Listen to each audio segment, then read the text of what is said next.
of the form of music that we in the 20th century have come to call the blues. Go is supposed to be the easiest game in the world to learn. As a matter of fact, somebody could teach you the rules in about 2 minutes, and you could start playing immediately. But mastering it, that's a whole different story. You could devote a whole lifetime to this game and still get blown away by a talented Go master. And so it is with the blues. The easiest form of music to learn, perhaps the most difficult to master. Today's show on the blues will attempt to make this ancient musical form considerably less inscrutable. We'll see blues master guitarist, and I mean guitarist with a capital G, B.B. King. Producer Nile Rodgers will talk about different types of blues. We'll hear from guitarists Chet Atkins and Wilco Johnson. We'll get the British blues from Status Quo, and before they even say a word, our rock school regulars will establish their credentials as a first-rate blues band. Take it away, Rock School.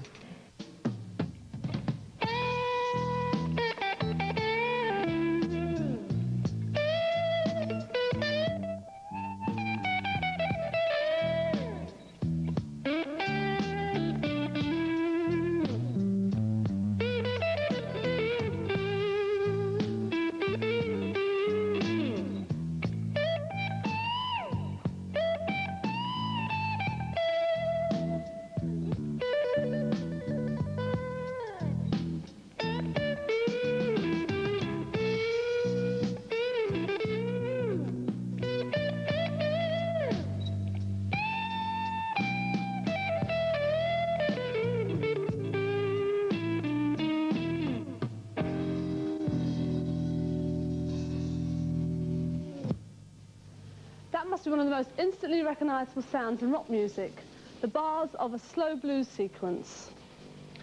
Rock music vocabulary begins with the blues, not only because it initiated two major styles, rock and roll and rhythm and blues, but also because it permeates just about everything that you hear in rock today. Now, whatever the sort of music you play, it's worth your while to have a good look at blues, and we're going to spend the next half hour just doing that. We're going to look at the way it's been put together, and we're going to look at the way that blues has been a major influence on rock all around the world. The power of the blues lies with the emotions that the music unlocks, and this is due to a musical tension and resolution. There are three areas of tension and resolution. The first one is the solo voice, which is a vital feature of this style of music. The second is the chord structure and the bass lines that go with it. And the third is the development of the rhythm patterns. Originally, of course, blues grew out of the slavery of black people in southern United States. It was just a vocal style of music. There were no rhythm patterns or backings.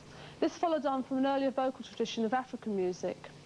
When backings were devised, it was the guitar that seemed ideal to match the expressiveness of the vocals.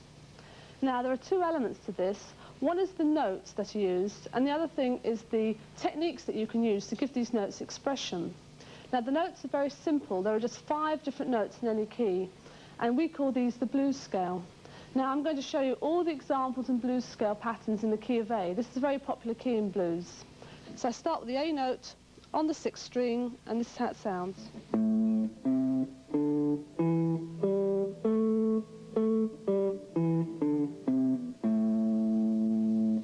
Now, let's extend the 1 octave blues scale up another octave. So I'm going to play the same notes, starting on the note of A.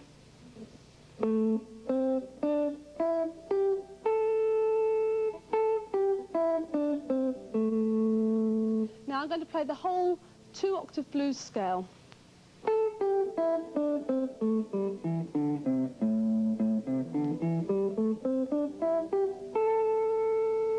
But of course, on the guitar, you can play notes in different positions, so you can play the blues scale in different patterns. Now, guitarists usually call these box patterns. Now, the 2 octave blues scale we've just been looking at is usually the first box pattern that you learn. The second one is like an extension of that blues scale. So again, in A, it would start here on the 3rd string.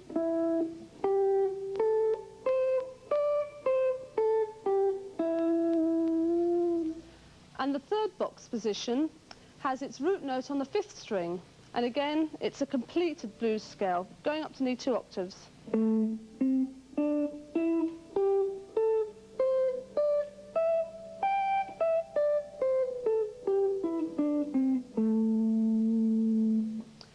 Once you've learnt these patterns and you can join them together, it means you can jam for hours.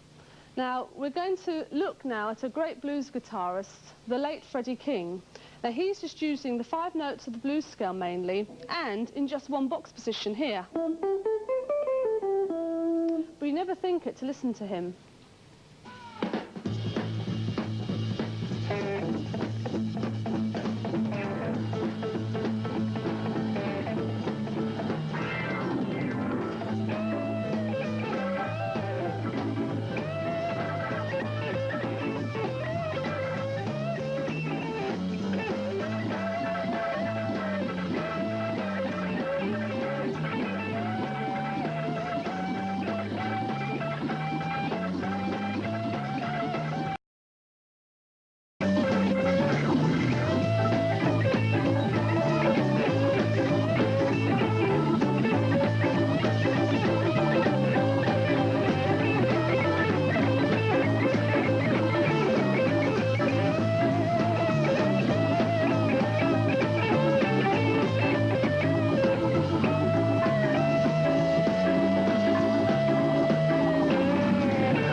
Now, that sound is so powerful because of the tension between the minor nature of the blues scale and the major feel on the backing, particularly on the keyboards. But of course, it wasn't just the notes that Freddie was playing or the box position he was using, it was the way he played them.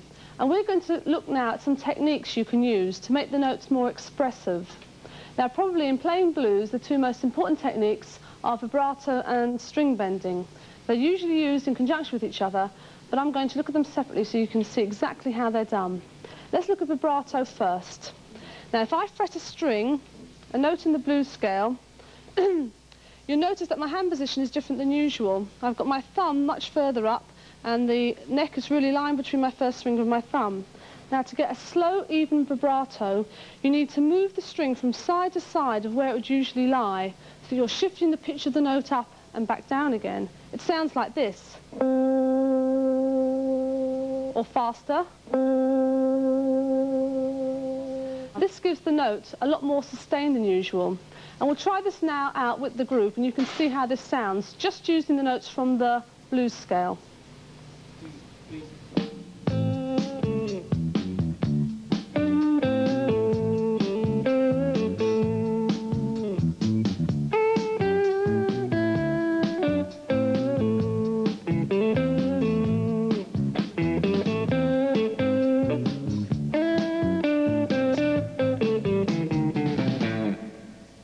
Now, the second technique we're going to look at is string bending.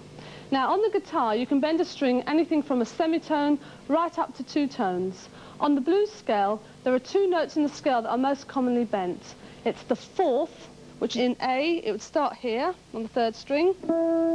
And this note is usually bent up a tone, so from here to here.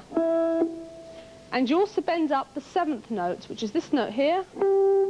And this is bent up a tone as well, so from this sound to here. Now, I'm going to bend the string.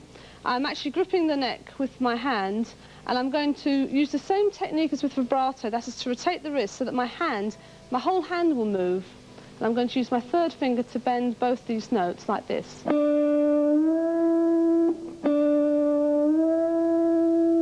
And the 7th note.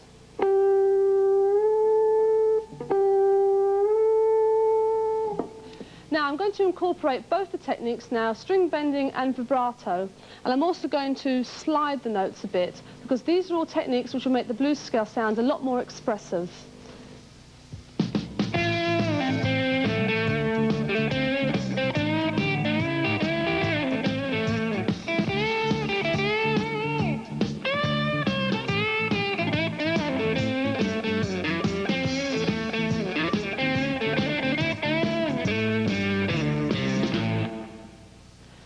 Guitarists use these techniques generally to imitate the power and expressiveness of the vocals. And this approach to rock soloing has become very popular through guitarists like Eric Clapton and Jeff Beck, who brought the blues to a much wider audience in Britain in the 1960s. We're now going to look at a clip of a guitarist who influenced them and who has spent a lifetime trying to make his guitar literally sing. This is the incomparable B.B. King.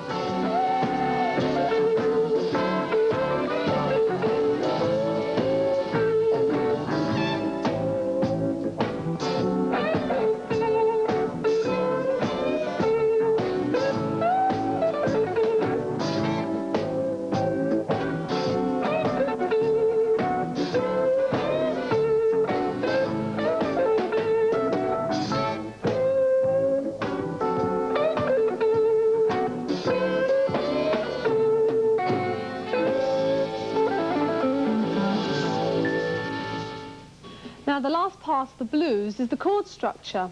This came originally from various forms of white folk music, and at its simplest consists of 3 chords played over a 12-bar pattern. Now, these chords are often called the 1, 4 and 5, and to find out how they got their name, we've got to go back and look at the A major scale. Now, if I play the major chord on the first note of a major scale, I get the chord of A major. If I play a major chord with the 4th note of the scale as its root, I get a D major. Now this is called the 4 chord. If I play a major chord with the 5th note of the A major scale as its root, this is E major, and this is called the 5 chord. So far in the series we've looked at major and minor chords, but we've yet to look at 7th chords, which are actually a very important part of blues guitar. Now, to form a 7th chord, you take a major triad, which is the 1st, 3rd and 5th note. In A it'd be this, and add on a flattened 7th.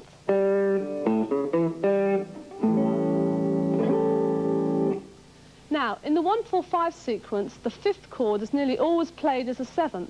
So let's look again at the 1, 4, 5 in A, 1 chord, A major, 4 chord, D major, the 5 chord, this time it's E7th. And you can hear that this chord sound produces a sort of tension which is resolved by going back to the 1 chord, the A major. Now, chords can be very useful when you make up bass lines. Now, even if you've only been playing for 5 minutes, you can still have a go. First thing you do is find out the low strings of the guitar chord, because they're exactly the same as on the bass. Deirdre's playing an A chord, and so you find your A position, which is here, on the E string, and then you follow the root of the chords, like this. A, then D, then E, then D, and then A. Now, all you've got to do with your one finger is add a bit of rhythm. So we'll get some rhythm from Jeff.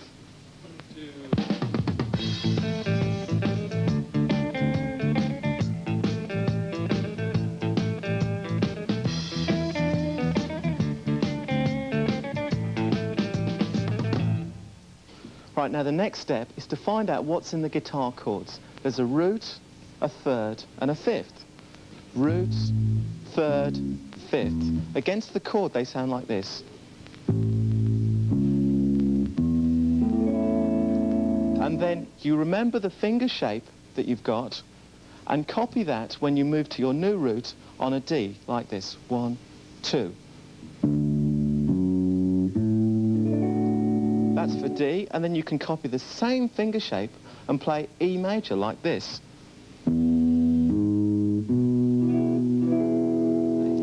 Now let's add 2 more notes to that. Let's take the 6th in a scale and the 7th in a scale and add those 2 notes to the chord. So now we've got root, 3rd, 5th, 6th, 7. Now if I play this in a 4/4, you'll recognise it as a walking bass line.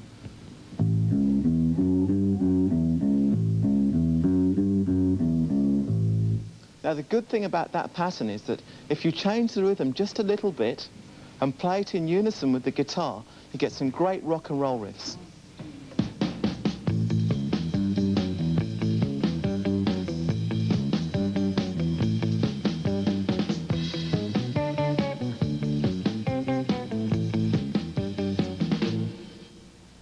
Right, so remember, learn a finger pattern for your chord, and then you can copy that pattern on any position, and you just, if you want to change the chord, you just do the same pattern, but make sure you've got the right root note.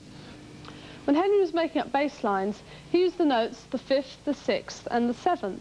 Now, if we do that on the guitar, if we move in A, we move the note of 5th, 6th and the flattened 7th against the root note A, we get this familiar pattern.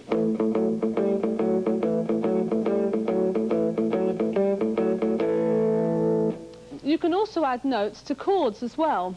For example, you could add a 4th to a major chord and get a suspension, quite dramatic. Or you could play a 9th chord, which has got a more jazzy sound. We're going to be looking in more detail at chords like this later on in rock school, but for the moment, we're going to look at two guitarists from quite different backgrounds. They both end up playing 3-chord blues, but because of the way they play the chords, they produce quite a different effect.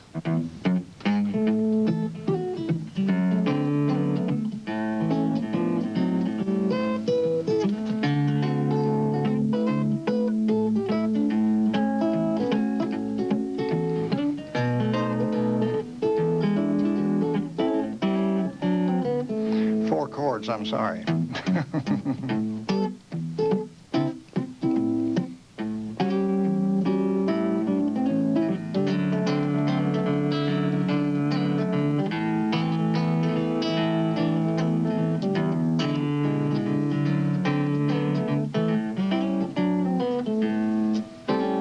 Three-chord blues. You know, you can put a lot of chords into blues. You can play all kinds of substitute changes and everything, like I did there in the...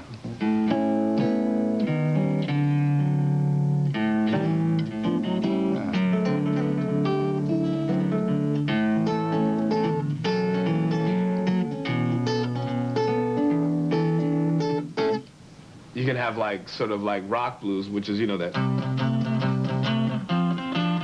kind of stuff, Chicago blues, or you can have jazz blues, things like The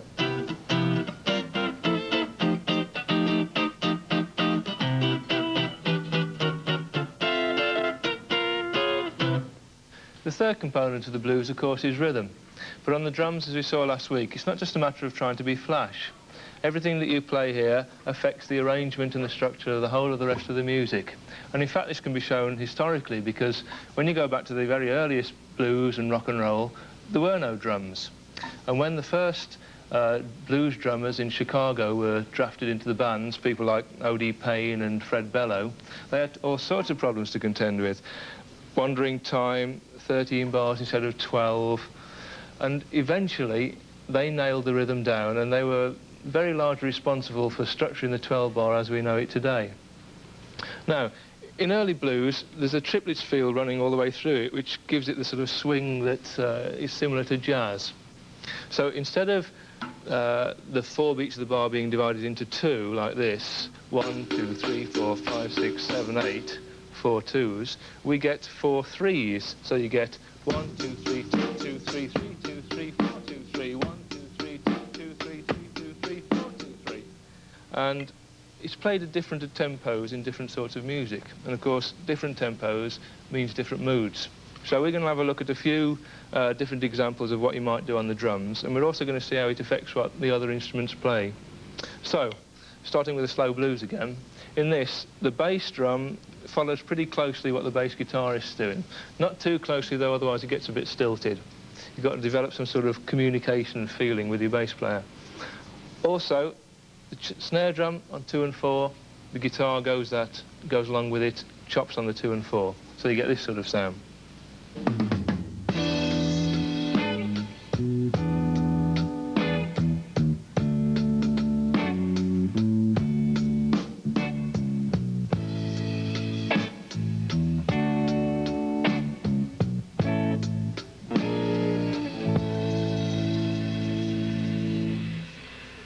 Now, as the tempo picks up, we get into the area of shuffles and boogies. Now, if you're not playing too loud, one nice idea is you can shuffle with both hands together. In fact, the whole band can shuffle together, and you get this sort of thing. 1, 2, 3.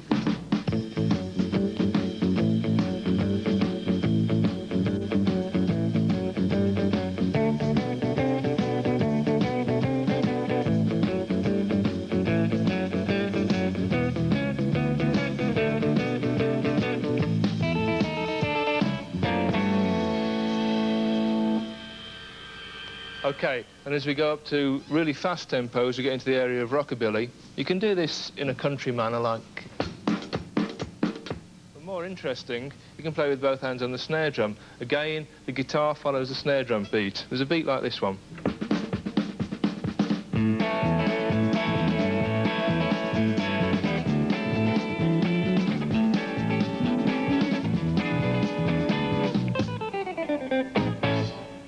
Now, all these fields have got a triplets feel going through them. But as you saw last week, the other big influence on rock music is Latin. And this is most obviously shown by the straight eighths beat on your hi-hat. So that instead of this,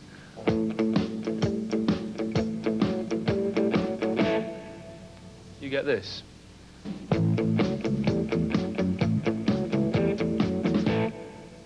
The other thing that comes from Latin, we talked about last week, the clave rhythm.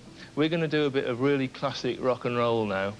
And the guitar lick that Deirdre's going to do, very much Chuck Berry influenced, in fact is based squarely on the clave. I'm sure you'll spot it. 1, 2, 3.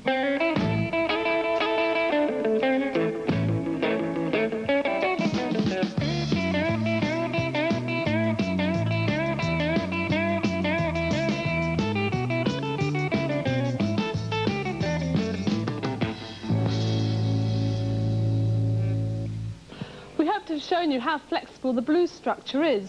No two guitarists will play a blues riff the same, so you can actually build up your own personal expression using the blues scale. And that's why it's so popular. Blues means something different to everybody.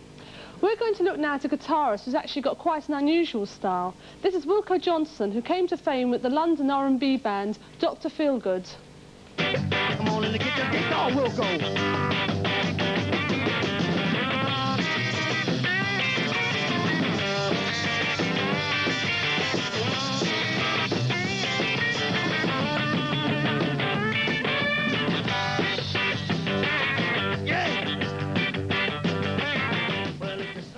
Wilko seems to manage to play both lead and rhythm at the same time. He almost sounds like two guitarists. So we went and asked him about his style of guitar playing. The chords I use are generally simplified shapes. This shape is familiar to most people, G.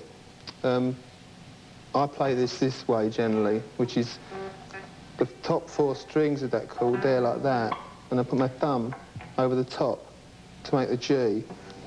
And on the 5th string is in fact dampened by the thumb. The rhythm is sort of just, the right hand is just kind of doing this. With the back of my nails going downwards, and with the thumbnail on the upwards, so it's just going across there really. And then I kind of blend in this little riff here. So if I'm going to do it slowed down, it just goes.